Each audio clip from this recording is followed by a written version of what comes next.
discernimiento vocacional y madurez psicoafectiva de la Comisión Episcopal de Seminarios y Vocaciones, Grupo Étimo. Apartado 18. Apuntes de clínica psicológica en miembros de la vida religiosa. Subapartado 2. Análisis de la situación.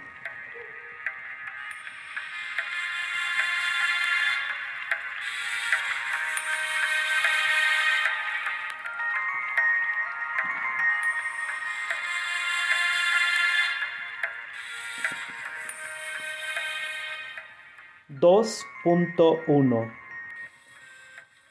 Nivel psicodinámico. En general, constatamos que la psicodinámica es un tema ignorado o discutido en su valor dentro del ambiente religioso. En toda estructura organizativa humana que pretende lograr un conocimiento objetivo tanto de la problemática que vive como de las soluciones que se propongan para su resolución.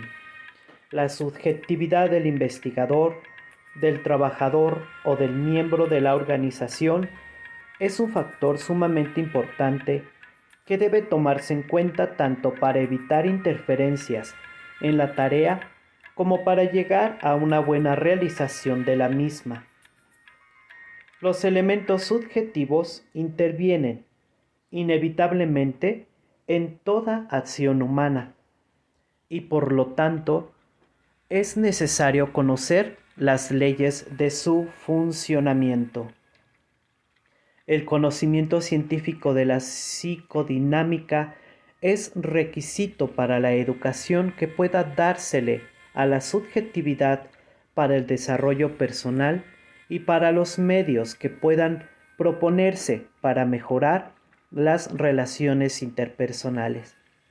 El olvido de este elemento o su mal manejo provoca múltiples interferencias en la formación y en la vida cotidiana de las comunidades.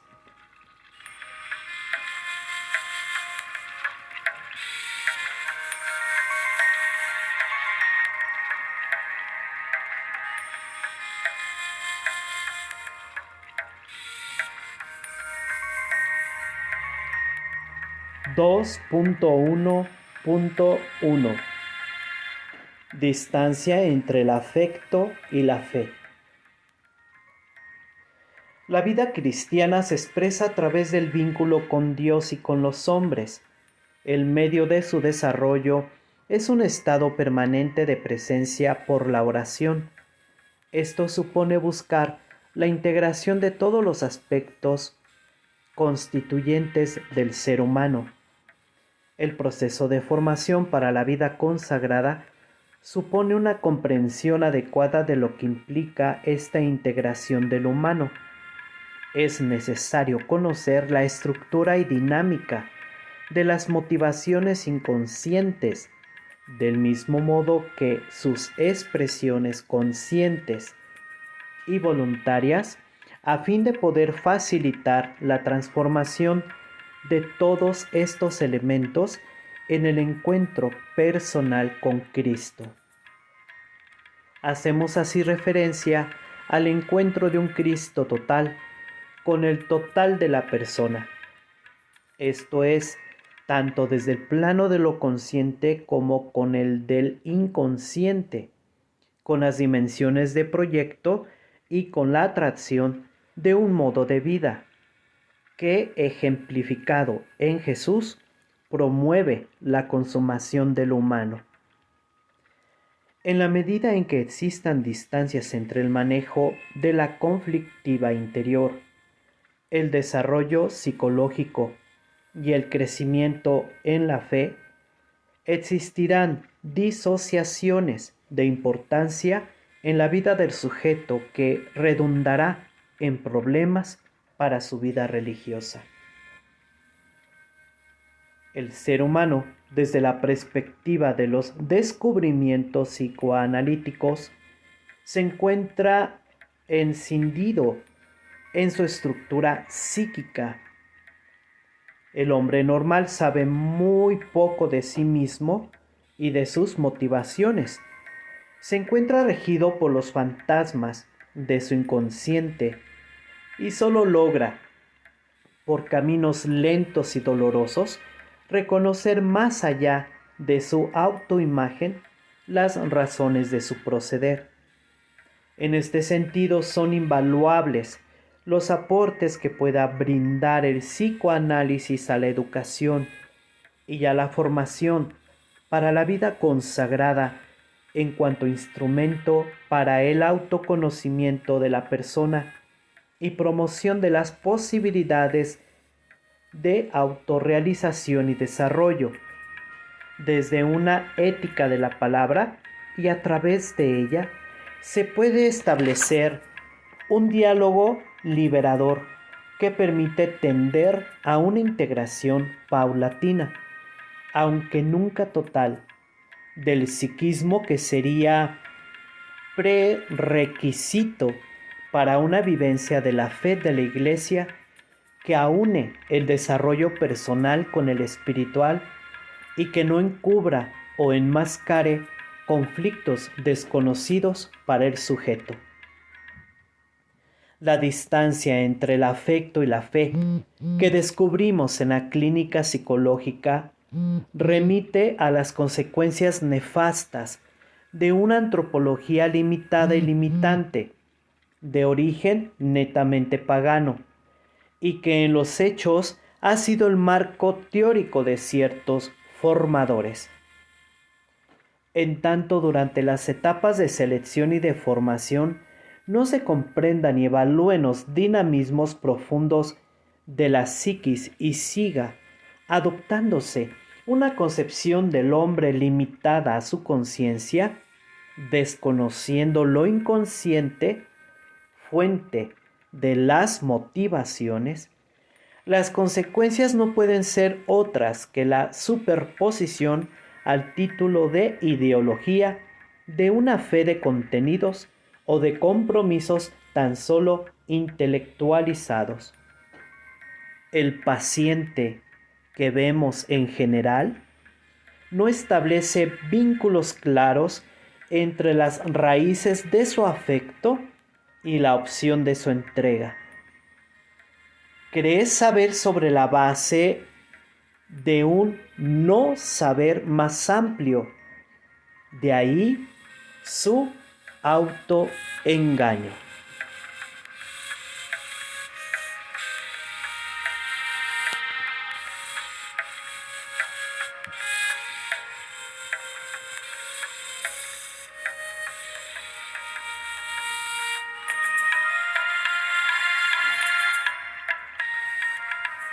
Dos punto 1.2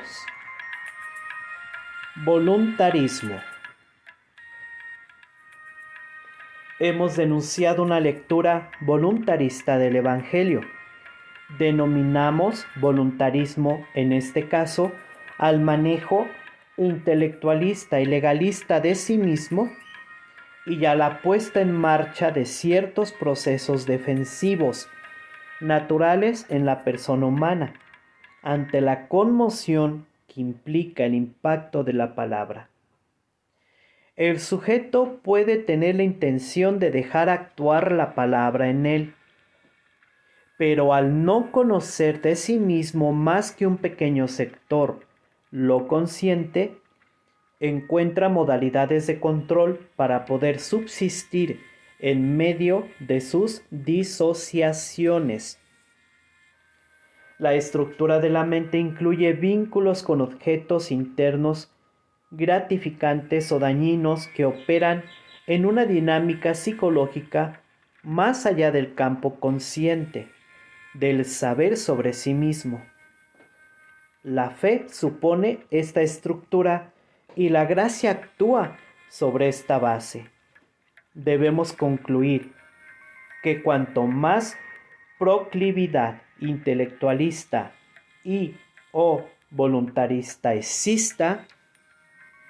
más escisiones internas se darán y más elemental será la vivencia de la fe y la acción de la gracia.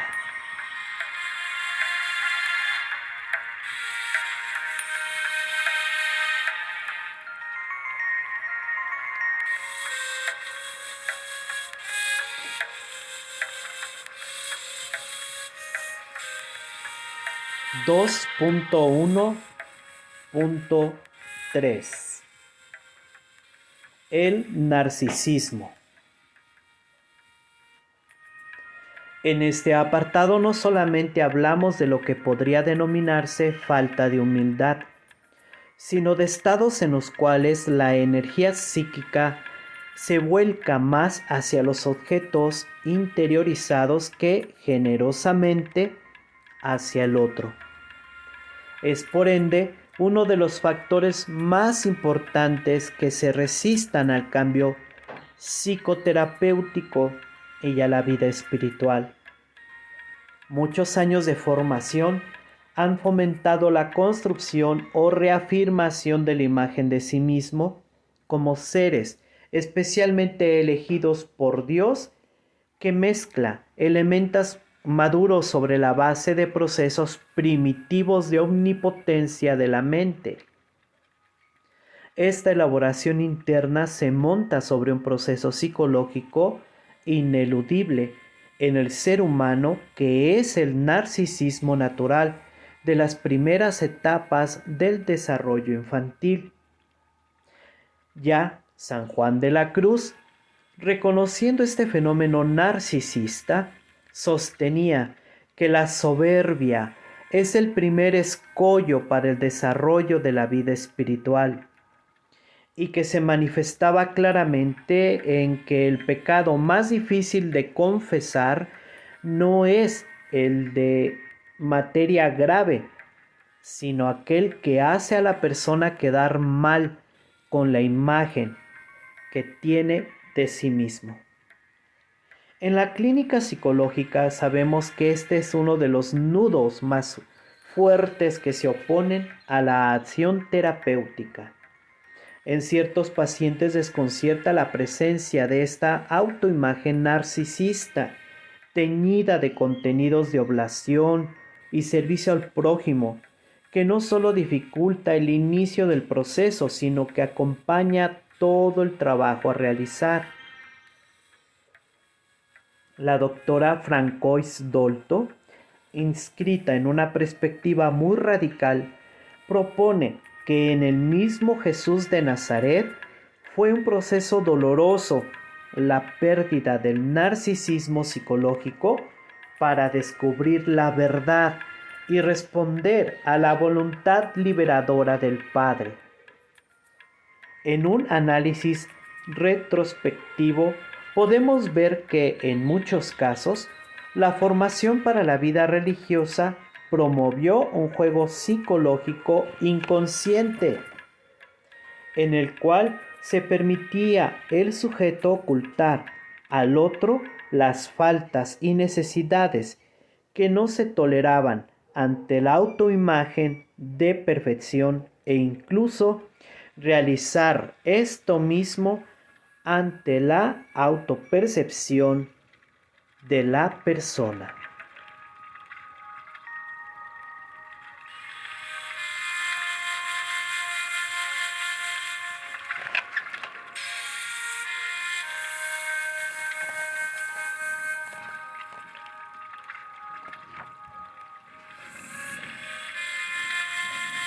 Dos punto 1.4 Culpa, escrúpulos, magia.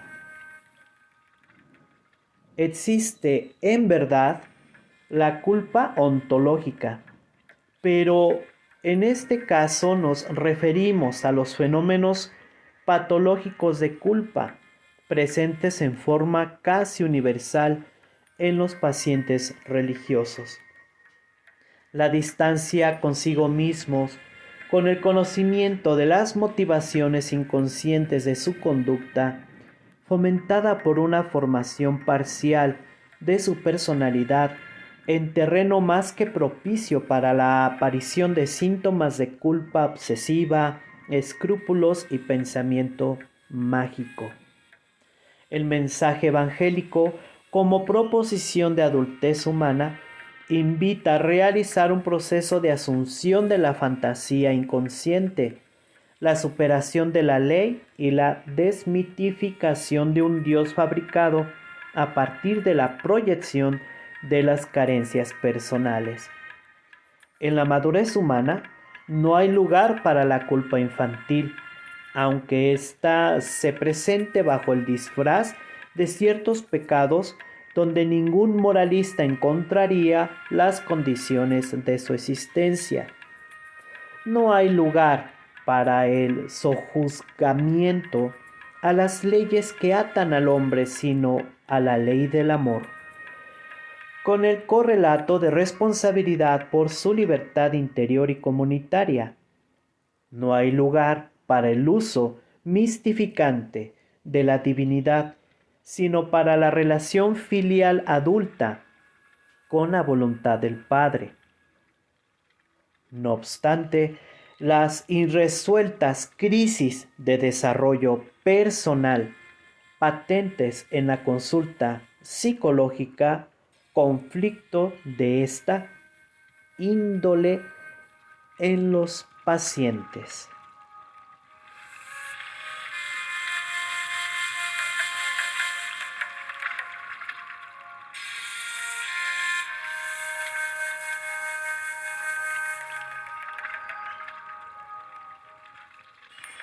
Dos punto 1.5 Elaboración de duelos.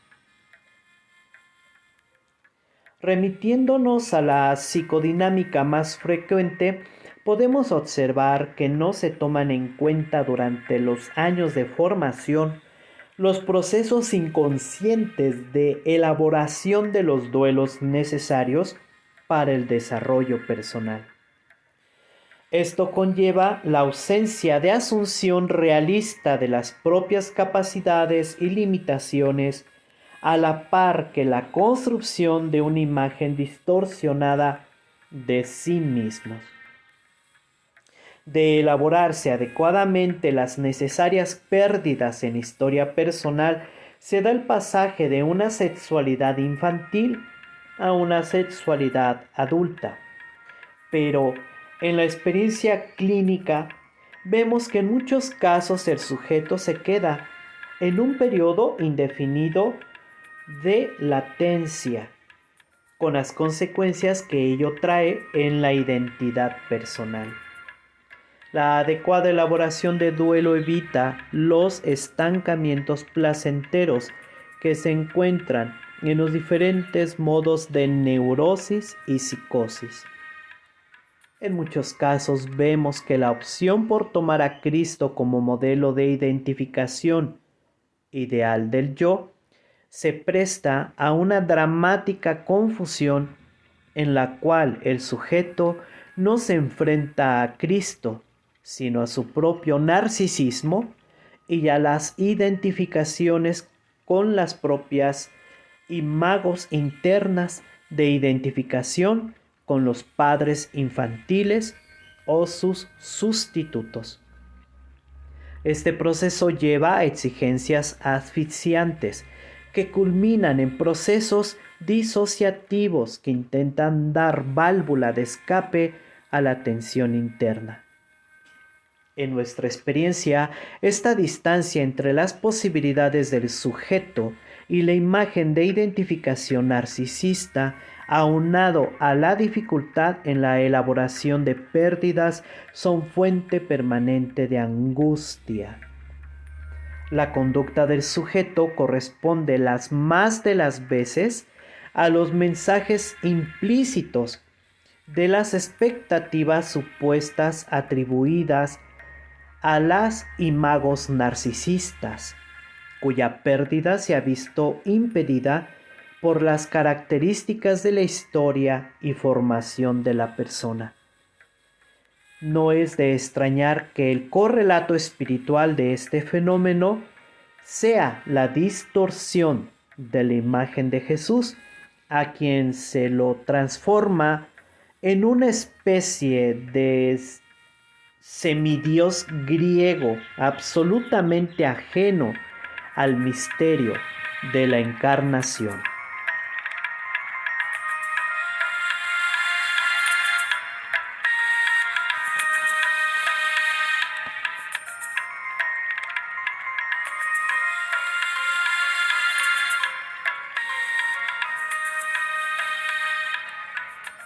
Dos punto 1.6 Identidad sexual.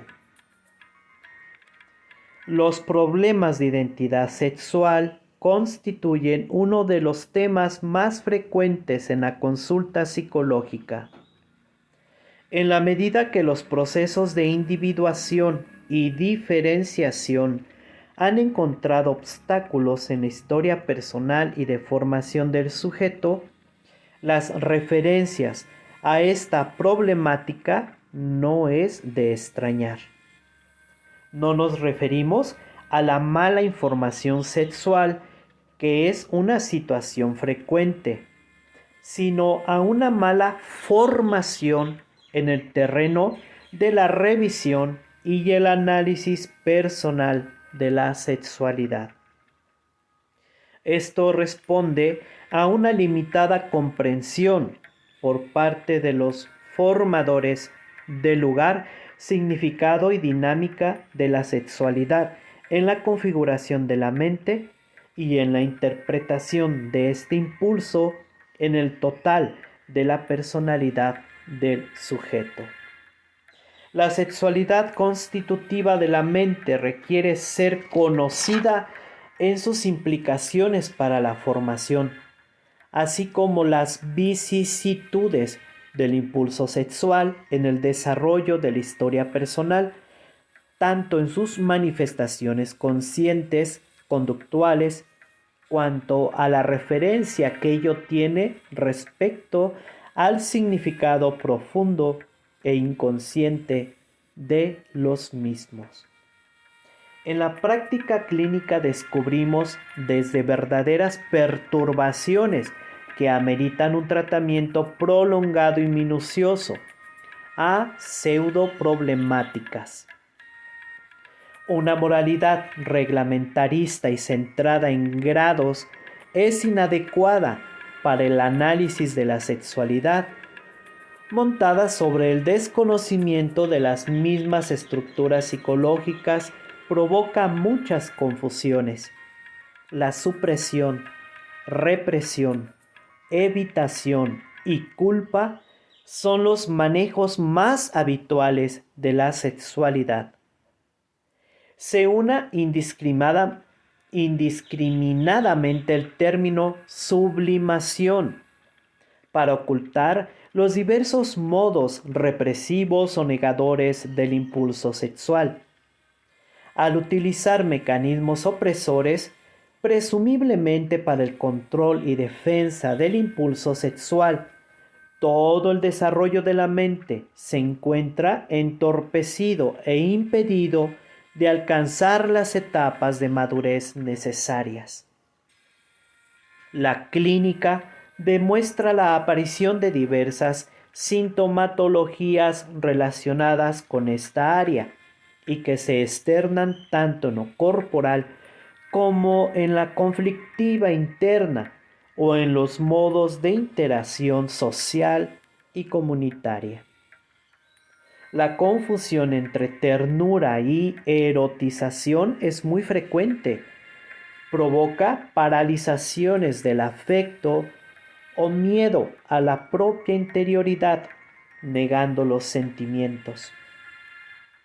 La sexualidad está en el origen del impulso para todo tipo de relación interpersonal. La vida de oración se ve altamente perjudicada por su mala orientación, siendo esta una de las dificultades mayores para el ejercicio de contemplación y en alto grado para el desarrollo de la vida mística. En los casos en que la vida del religioso o religiosa está comprometida en algunas profesiones de ayuda, como educación, servicio social, salud, se detectan mecanismos compensatorios para la inmadurez existente y muchas veces se encubre esta con aparentes virtudes. Una forma inadecuada de vivir la sexualidad son las relaciones triangulares. En algunos casos se dan estas relaciones triangulares en constructos de personalidad, es decir, perversiones, en los cuales el sujeto hubiera tenido los mismos problemas siendo o no religioso o religiosa. Las personalidades de este tipo manifiestan alto grado de incapacidad para la opción, la vinculación afectiva y efectiva con un objeto. Algunos tipos de personalidad provocan circunstancias de engaño, sadismo o búsqueda de elementos de sufrimiento. Estas pueden ser algunas formas de psicopatologías de la sexualidad.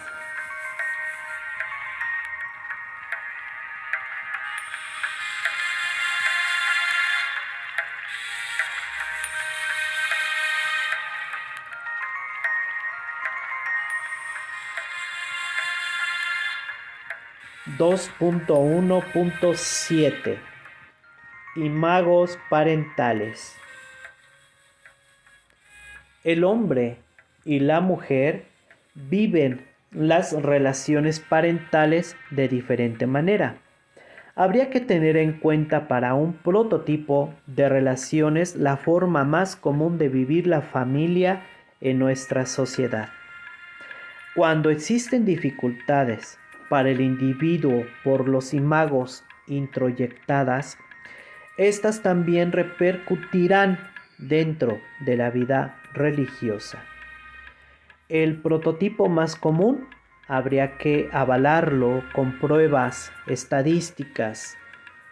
Sería, en los hombres generalmente se da una imago maternal fuerte y una figura paterna periférica o devaluada. Así, la madre entrega a su hijo a otra madre para cuidarlo de las mujeres.